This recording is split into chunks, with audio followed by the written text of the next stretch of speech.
Did you know that engaging with multiple senses at once makes learning something easier? Here's how you can stimulate your sense to efficiently learn a language. If you think back to your time learning a language in school, you can probably remember tons of activities based on learning by sight. Reading, passage, doing worksheet, writing conjugation tables. You probably also remember some audio exercise that train your listening comprehension skill. Now, learning through visual and auditory input are both valid and useful methods in isolation.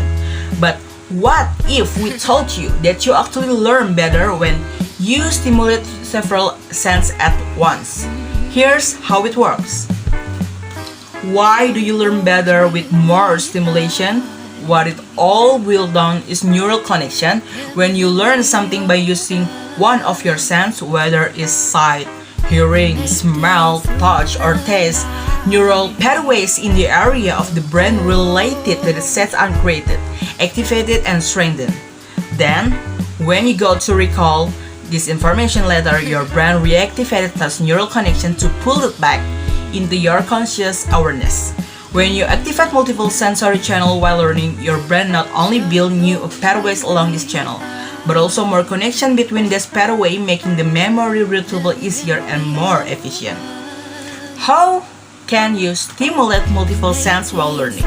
Now, you might be thinking, okay, got to know, but how do I put this into practice? Well, we get some tips you can use to make the most of multisensory learning. Let's say you're working on learning English, so you decided to read some books and others reading. Yeah, it's a learning method we are all familiar with from school, and it's a great way to activate your visual sensory channel. On the other hand, you might be more of an auditory learner and find listening to English podcasts an enjoyable way of building up your vocabulary. About reading and listening are effective way to train your language skill. So here are some ways you can combine both auditory and visual stimuli in one activity. First, while listening to music in your target language, pull up the lyric and follow along. You can do this in your head or out loud, giving yourself some singing practice at the same time. Like this.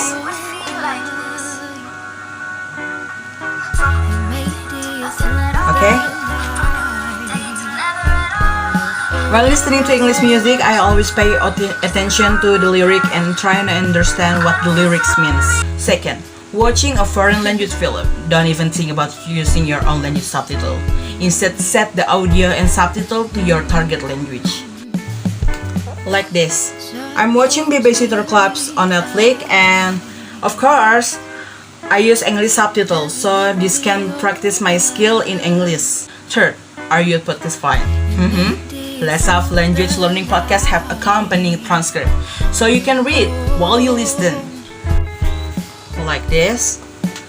This one, there's a transcript, okay? Going on with the pandemic, crime is up in major cities. Okay. Listening to podcasts is the same as listening to storytelling, in my opinion. We can learn to understand every word that exists in a podcast. 4. Use Babbel, our lesson present information using mix of visual and auditory input. We combine picture, text, and audio exercise spoken by native speaker. You will see that by simultaneously activating multiple sensory channels, the information you learn will be much easier to recall. This is the display of Babbel application. You can get it from your iOS or Android, okay?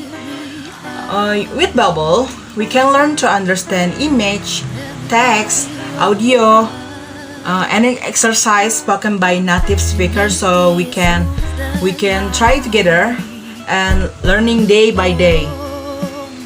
So, what about the less utilized sense? So, do you have some idea of how to learn more efficiently by using your sense of sight and hearing at the same time? But what about the other sense? How could you incorporate your sense of taste into language learning? Easy! Try making a meal.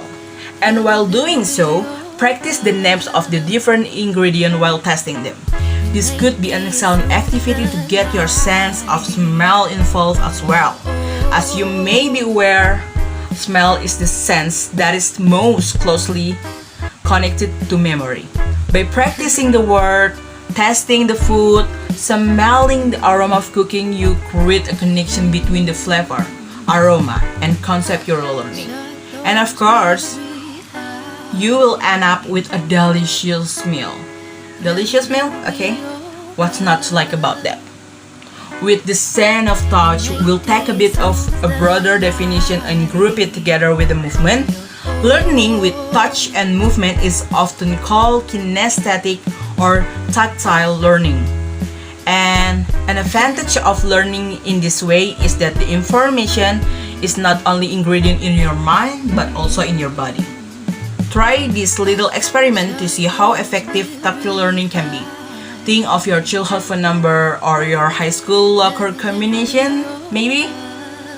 I bet you can remember them easily, even if you have not needed this number for years. Why is that?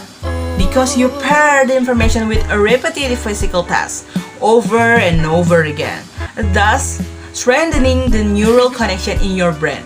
How can you apply this language learning? One thing I like to do help myself remember vocabulary is to repeat the word in my head while I'm doing some kind of physical activity, like walking or reading my bike. No, I can reading the bike. I'm dumb.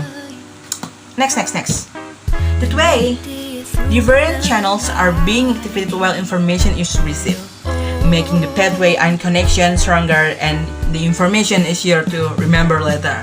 Give it a try the next time you find yourself doing some exercise, such as a swimming, a jogging, or even weightlifting. Yeah. Wait, I want to know.